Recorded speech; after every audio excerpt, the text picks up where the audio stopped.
Did anybody try my suggestion during that meditation? Yes. I did. And I think that helped. You think it was did it reduce the? I think it was a good thing for me to do. I know sometimes I find it when I just start in. Sometimes it's hard for me to find my breath. I have my sinuses are often kind of congested, and there's a tiny airspace there, and sometimes it's I don't know, it's difficult to feel, perceive much going on there, but it seemed more accessible to me to pay attention to more parts of my body, I guess.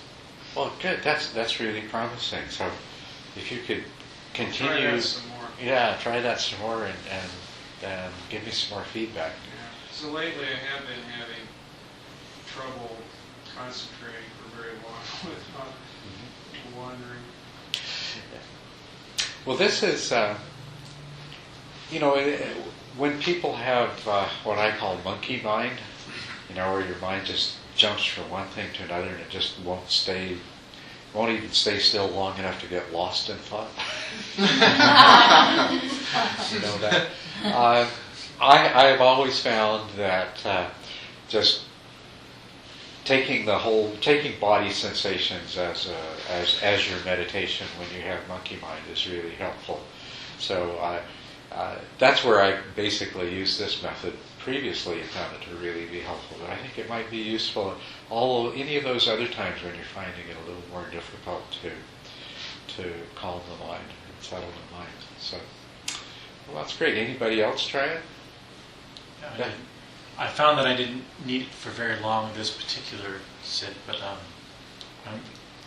even if I meditate right away in the morning, yeah. I'm really agitated, like almost immediately when I wake up. So I'll be curious to try it tomorrow morning and see if it. Because sometimes when you just jump right in, it's like, wait, I'm not ready. Right? There's that sort of like tangible feeling of this. So to sort of let that dissipate first. Yes, and you're actually, you're doing the practice. You are directing and sustaining your attention. It's just not in such a constricted way. Can I ask a question about that? Yeah. Can you talk a little bit about the benefit of when you have kind of stopped your monkey mind, and when it's stopped, that you do bring it to a smaller place of focus? Yeah. That was it. Oh. I'm just wondering what the benefit is of having it be such a small area eventually. Okay. You mean the question is, why not use the sensations of the whole body the whole time? Yeah. Right. Well, that is a good question, and there are some people that have suggested that you don't need to do that, and I find this really difficult to understand because what we're trying to do is train the mind to the point where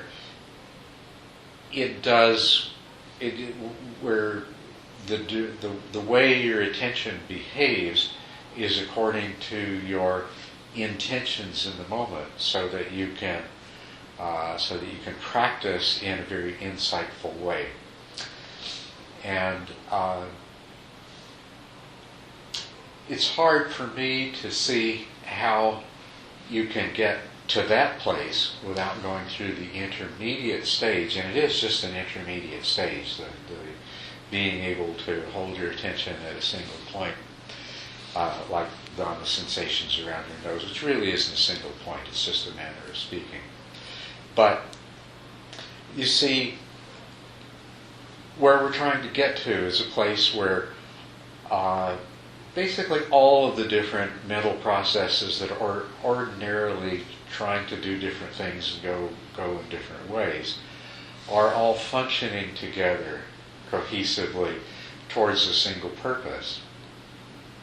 Now, if you take that single purpose to be continuously aware of the sensations of the breath at the nose, then it's really easy to tell when that's not taking place.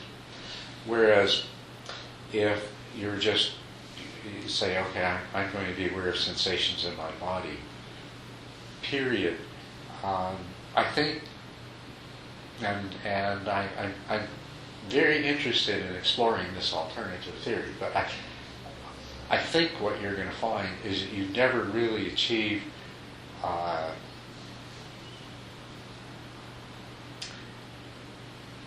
you never come to that place where you can really train your mind to all completely, come together. That it's not. Put it this way: you're not going to have a stable enough reference point to really know whether your mind is truly coming calm or not. So, in other words, you're not going to have clear enough and accurate enough feedback for your mind to bring itself into that state of unification. So, to me, it seems like that's really the purpose that bringing the attention to a relatively circumscribed object serves, is it gives you really clear reference, and you can understand what's happening in your mind. Because as you know already, if you can keep your attention reasonably stably on the breath, this allows you, in sort of the peripheral vision of the mind, to begin to see what's going on in your mind much more clearly than you ordinarily do. It's what I have referred to as being able to be aware of the inner landscape of your mind, and being able to understand the way these different tendencies of your mind conflict with each other, and how different desires and aversions arise, which are attempting to bring you away from your single point. So it gives you that opportunity to see what's happening in your mind, to come to understand what's happening in your mind. And in the process, your mind has at an unconscious level even the feedback that it needs to become stable, to become collectively organized. So that's what I see as the purpose of once you've got your mind reasonably settled down, that you bring it to a more focused place. But there's nothing special about a single pointed focus, except that it serves a purpose. And so even before we come to a point of strong single pointedness, which happens in the 7th stage of the practice, we'll spend a lot of times in the 5th to the 6th stages using, experiencing the whole body with the breath as a way both to sharpen up the power of our mindful awareness, and also to be more successful in so completely ignoring the ongoing thought processes and memories and things like that, that they begin to fade into the background. So there's nothing all of that special about single-pointedness, except as a tool along the way. But it's a very effective tool. And of course, once you come to the place where where the mind does come together, where you do have a unified mind, now you no longer need to confine yourself to a single object at all. Now you can do all of the really more interesting meditation practices. You can do the kind of meditation practices where, in order to gain insight, you just simply observe the rising and passing away of the different phenomena that present themselves to you in a kind of practice that's called choiceless awareness. Or another way of practicing, once your mind has achieved this kind of unified stability, is, and once again, this is not single-pointed. Instead, what it is following the mind's processes as they occur. The sound occurs, and then there's a feeling, and then there's the recognition of the source of the sound, and that produces its feeling, and the mind reacts with either grasping or aversion, and you begin to see, you actually can sit there and watch, what's called dependent origination, the links of dependent origination. You can watch them at work in your mind. And even what I think is the best of all, most wonderful practice, once you have used single-pointedness enough to have unification in mind, is to just open your awareness up completely so that it just becomes broad and all-encompassing, and then allow whatever objects of consciousness happen to arise and pass through the field of your awareness without the mind contracting around any one of them at all, without the mind being pulled this way or that, but just wide open, expansive awareness. And that's a practice called Mahamudra. So it's not that there's anything special ultimately about using a close focus, but it is a really tremendously valuable tool in able to bring your mind to that state of unification where you can do all these other things. So.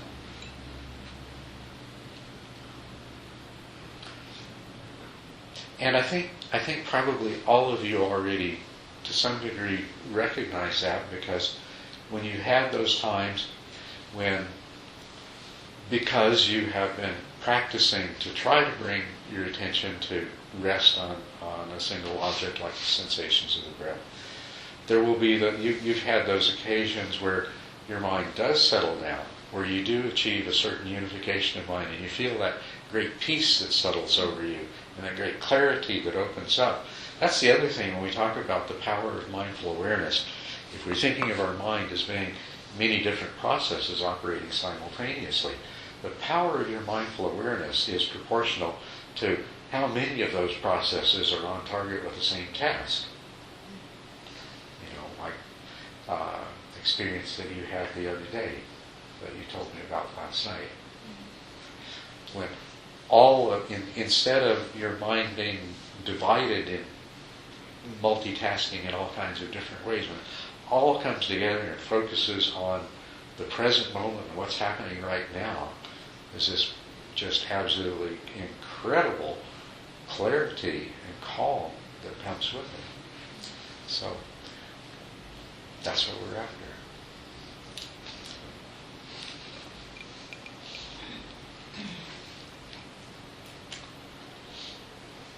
Other questions?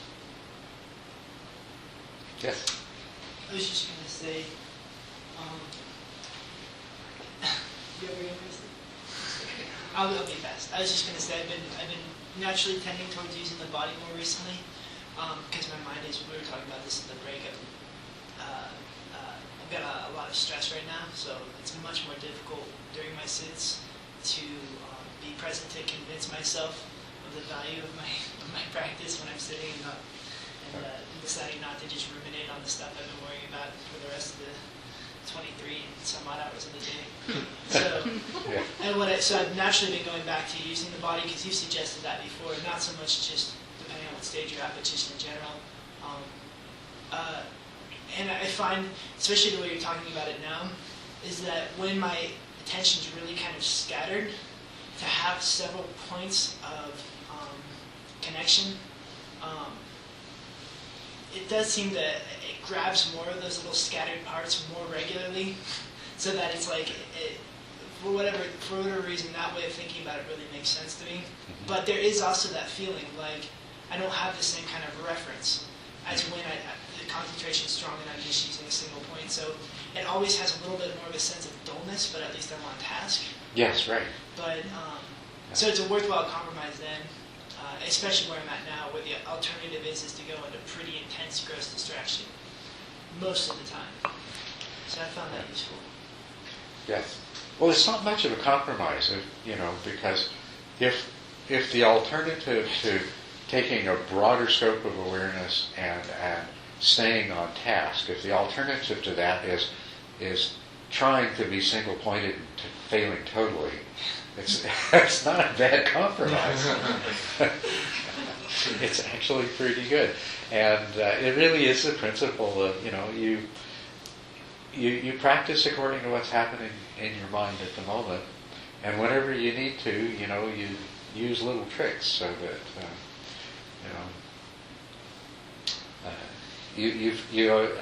I like to describe it as finessing the situation. So, Peggy, did you have? Well, I have a couple, but I don't know. Maybe you could talk about this one just a little. I think I've sort of worked it out in my mind, but I'm not sure. It feels like maybe you would be able to say something about it. But I think this has always been the case with my meditation, that I get confused because I'm supposed to be looking at one thing.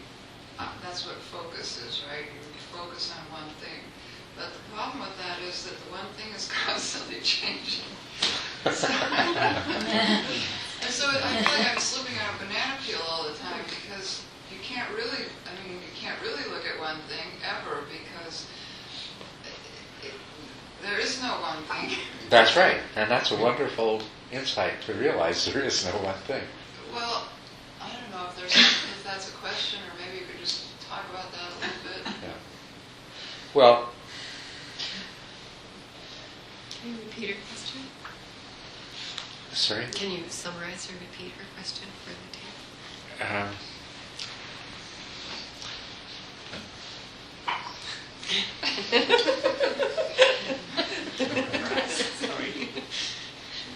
I can do this.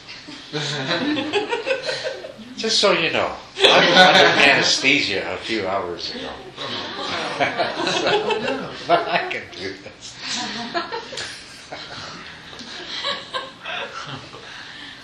Yes, repeat the question. Okay. So, you were saying that when you're trying to be focused on some single thing, that what becomes really apparent is that even that thing is constantly changing. That you said it's like trying to stand on a banana peel; it's always slipping out from under you. Now, and you wanted me to talk to about that a little bit. A little bit of clarification here, because what you said, you could have been meaning more than one thing by what you said, and I'm not sure if I'm understanding you correctly, but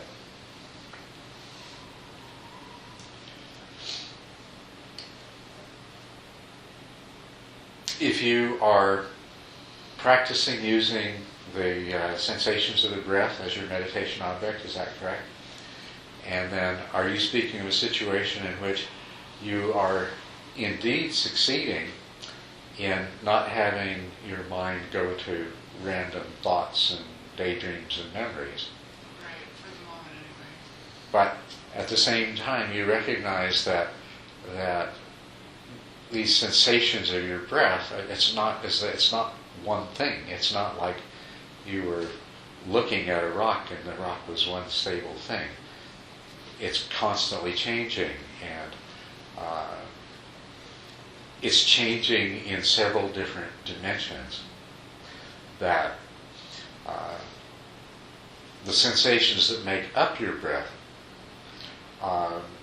there's many of them, and sometimes you're seeing some parts of them and not others, and on the next breath it may be different sensations that register really clearly and not others.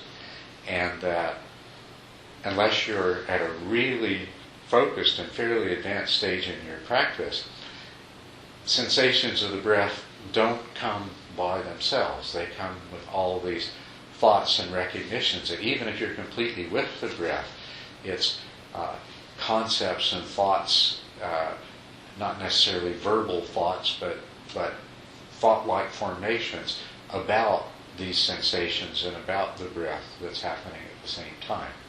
So, and sometimes there's more of the mental and conceptual element, and sometimes there might be more of the sensation there.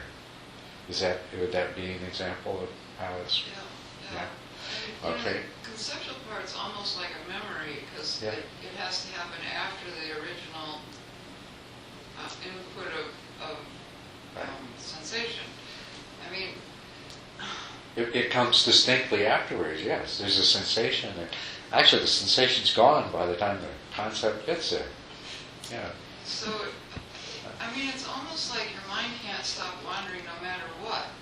I mean, even when you're on the breath, your mind is still taking in a lot of stuff besides the breath. Yeah. I'm not sure that has anything to do with my question.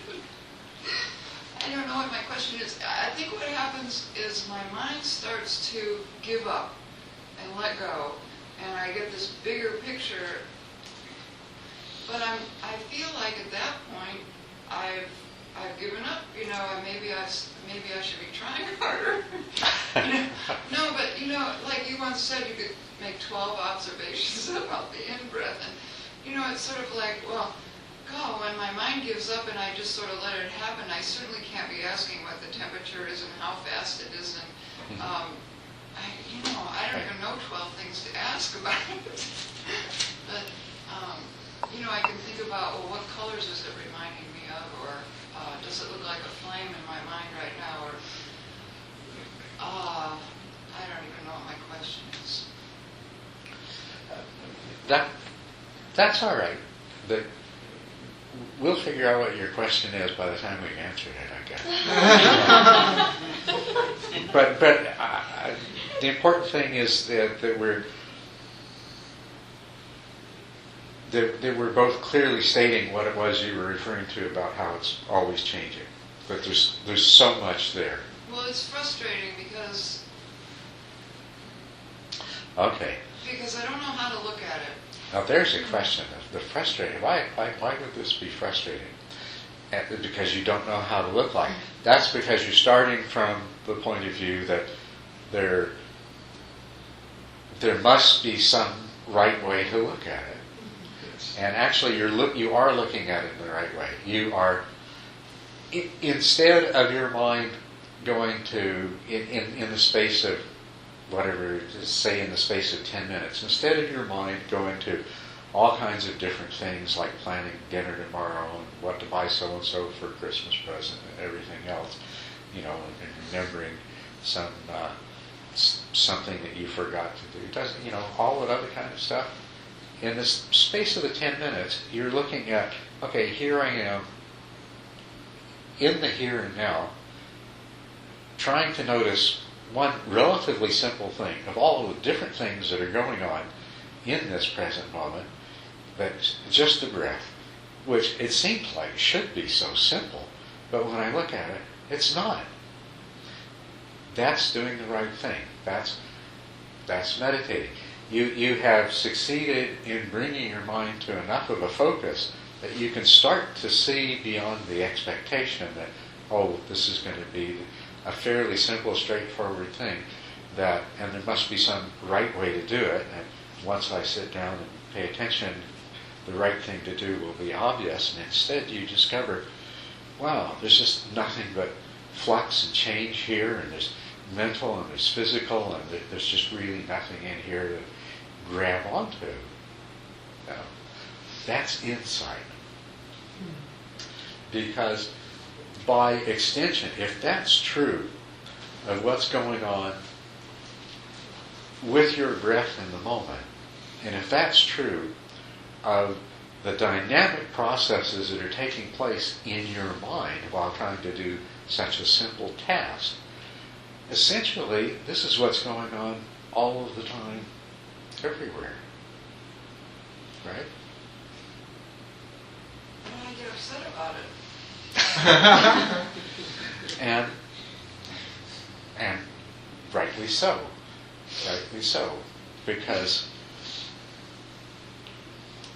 we want a nice, stable, dependable, reliable world that we can figure out how we're supposed to interact with so that it, so that everything goes just right. And we've been trying to find that all of our lives. And we may have been feeling rather badly about ourselves because we never quite were able to get it all together.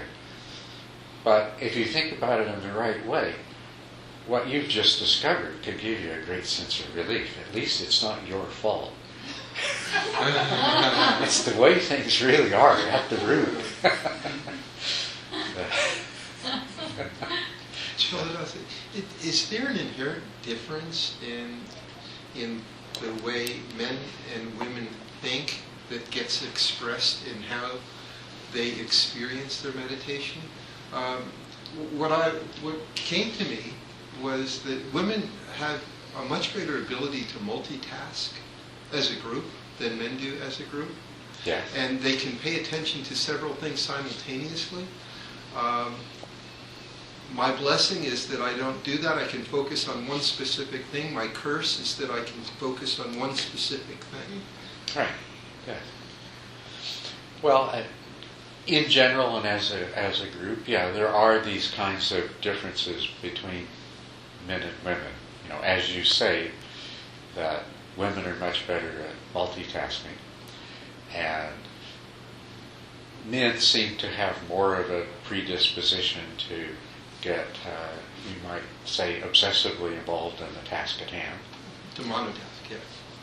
In general, but of course we have to recognize too that these are not absolutes. That there are some men that are extremely good at multitasking, and some women that aren't. And there are some women who tend to be very highly focused and shut everything else out, and some men who can do that no matter how much they try. But the labels men and women don't make any difference. Really what it is just that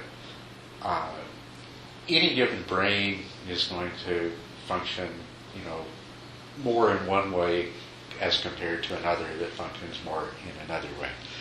And that is partly a reflection of the fact that there are a multitude of different processes that make us up. But it's also quite trainable that, women who are good multitaskers can learn to be quite focused, and men who are obsessively focused can learn not to be and can learn to do different things. We're also very plastic in that regard. And all of these things are helpful in understanding, giving us a better understanding of who and what we are in general, and then particularly as the kind of self that we find ourselves thinking that we are. And that's where this is a valuable insight that Peggy's having, is that just simply seeing that the true nature of reality is not that world of fixed and predictable events unfolding that our minds try to make it into. Mm-hmm. And our minds try to make it into that for a very good reason. So it helps us a lot in managing in the world, in managing our lives. So it's a useful approach to take, but it's not all that useful to become convinced that it really is that way and expect it to really work out in those terms. When we realize that it doesn't, then we can cut ourselves a lot of slack. And that's an important thing to do. So, but back to what Peggy was talking about here. When you're meditating,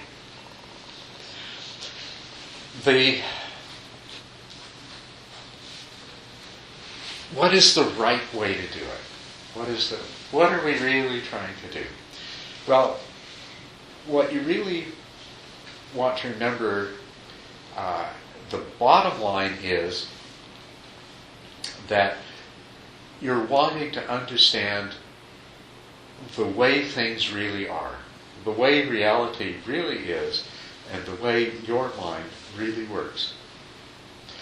And so meditation is just getting to that place where instead of just the constant everything going at once, and that you can focus in enough to take some part of the present moment, some part of this reality, and put it in the kind of perspective where you can see what makes it up. You can see, and it has these pretty constant components to it. There's some sensations, and then there's the things that your mind does when sensations arise. Your mind, of course, tries to take those sensations and organize them into an understandable cause of the sensations, some kind of a thing that is recognizable from the past, so that you know how to react or not to react to it.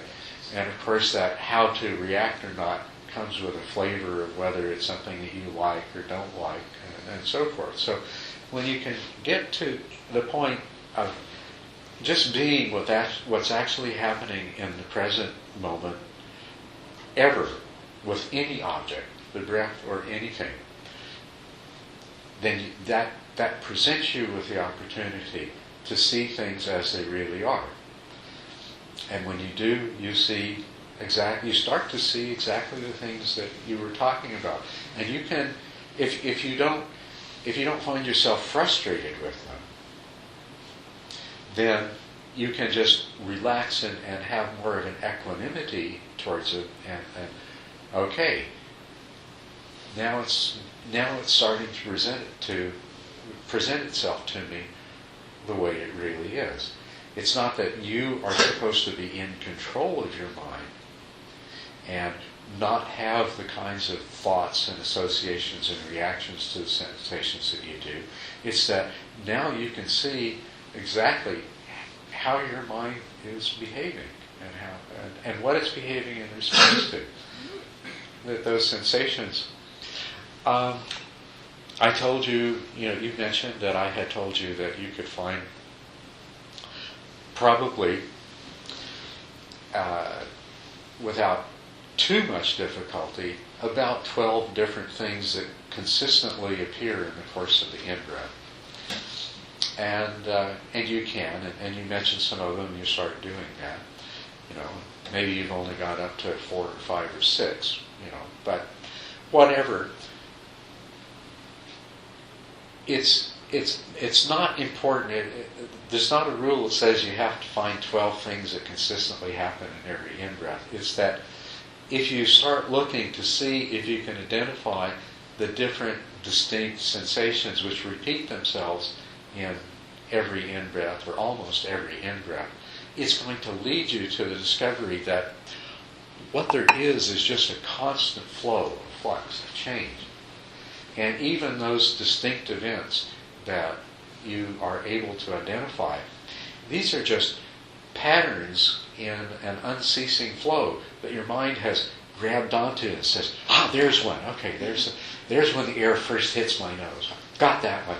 And makes it into a thing that's a nice, familiar thing that you can hold on to, Or the warmth. It's warm, good. Oh, there's another one, Your mind grasps onto that. And then, now it's not as warm as it was. It's just seeing, on the one hand, there is this flux which has no distinct parts. It's continuous. And on the other hand, there is the mind that wants to take this continuous, uninterrupted flow and chunk it up in manageable pieces. And so what you're describing as a perfect meditation experience in which insight is beginning to arise. And if you continue with that experience, and maybe with the kind of pointers that I've just given you, the insights will just become clearer. And what you're really looking for is that moment where, instead of your mind struggling to understand it, it just kind of gives up and sees it. Well, yeah, of course, that's the way it is. Yeah. So I shouldn't try to find 12 things. What you were saying was the mind. Well, you shouldn't feel like you have to succeed in finding 12 things. You should try to find 12 things, or 8 things, or 16 things, or whatever, just so that you can discover what happens when you do try that? I can't even think of 12 things. It's all right. You don't have to. I'm sorry. Make it 4. It'll serve the same purpose. Although, if it's too easy with 4, make it 6.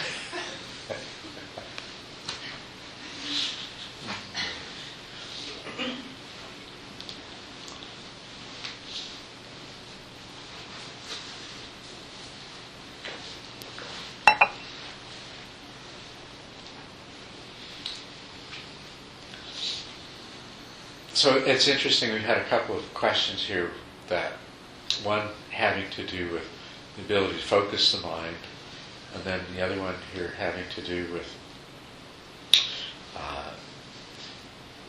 the way you discover that things really can't be pinned down in the nice simple way that you like them to.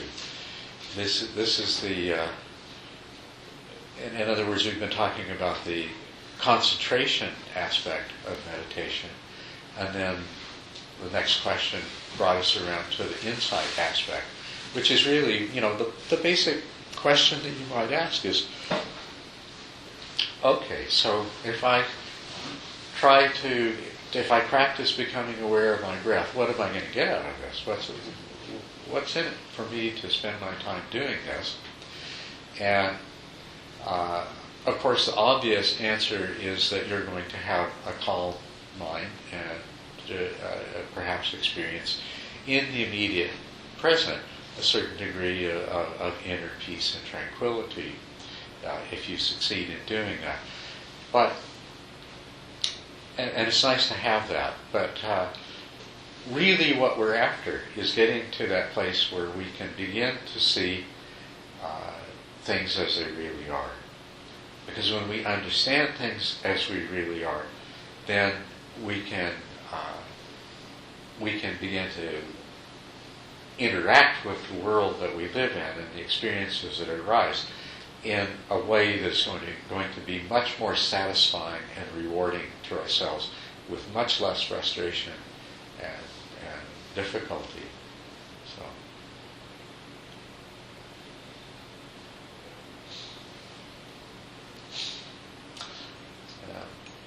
And of course, one of the things that I want to bring up something tonight. I'm not going to be able to talk too much longer because my energy level is fading pretty quickly right now. But one of the things that I want to initiate a new kind of a new approach to discussing the Dharma with you. And we've had a lot of discussions about the Buddhist teaching that the self that you think you are is an illusion, the no self doctrine.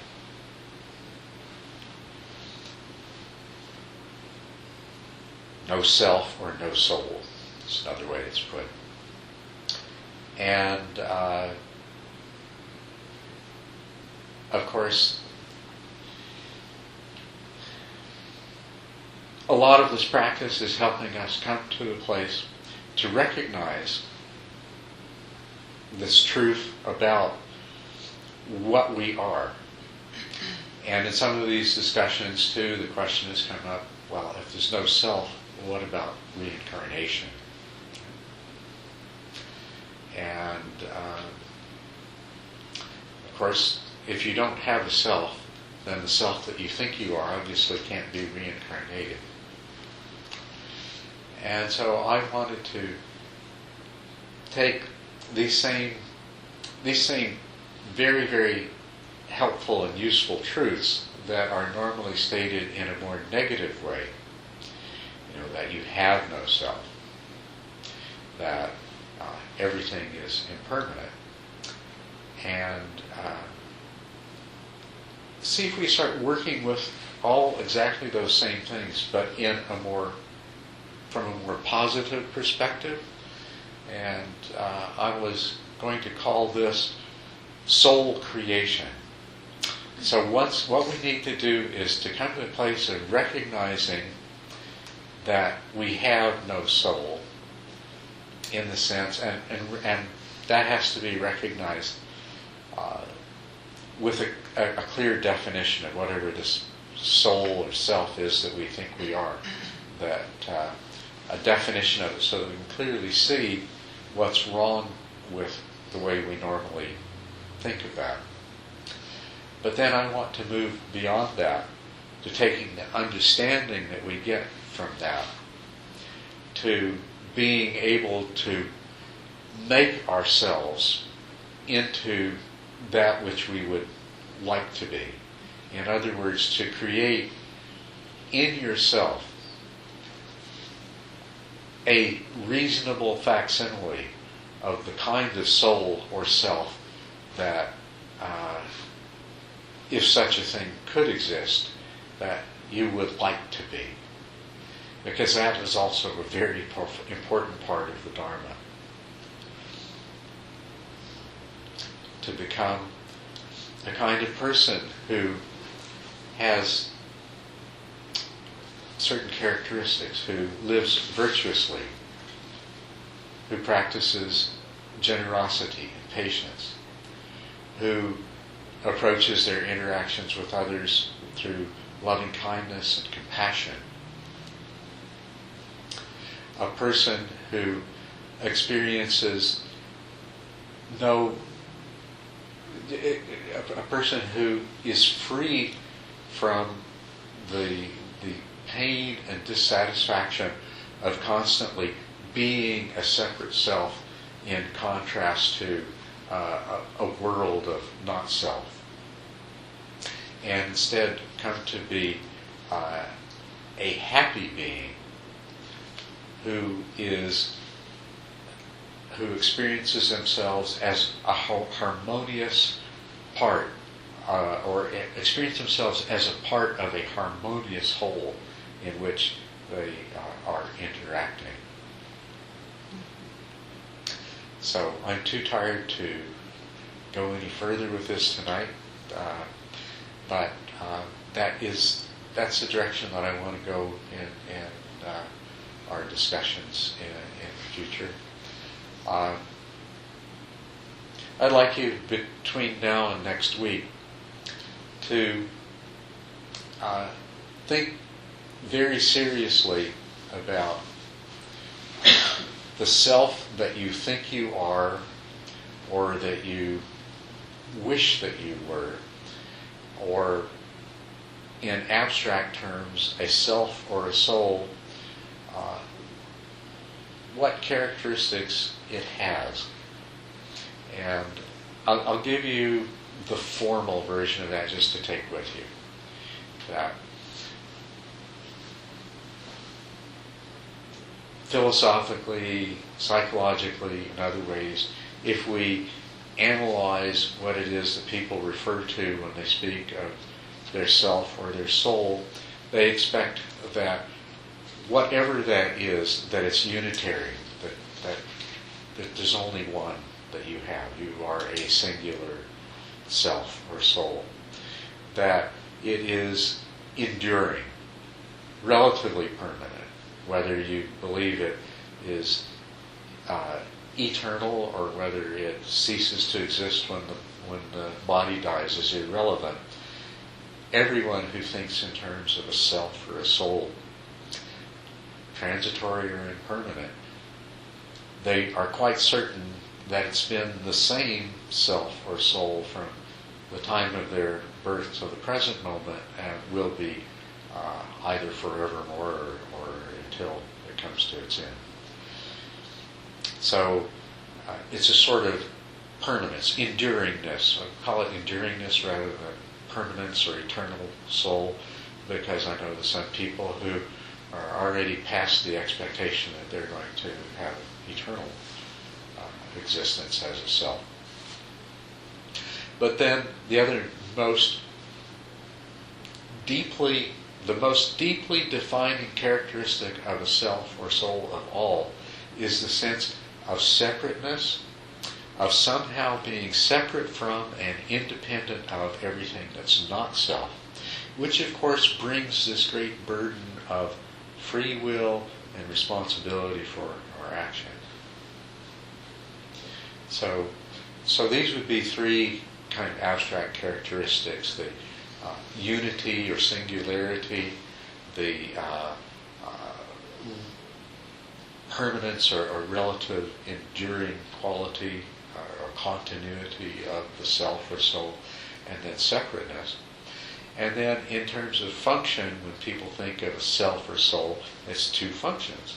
That the self or soul is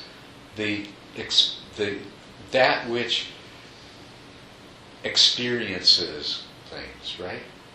That to whom things happens. The seer, the feeler, the thinker, and so forth. And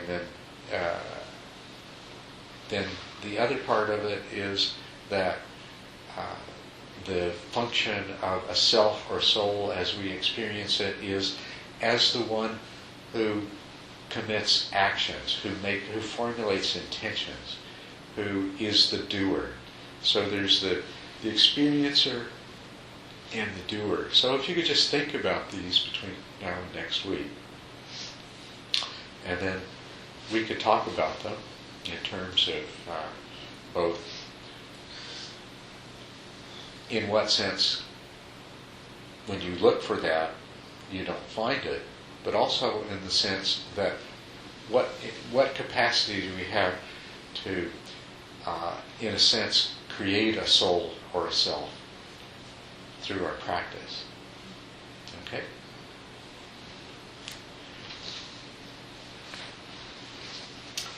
And so I think that's all I'm up to tonight. So thank you very much. See you next week.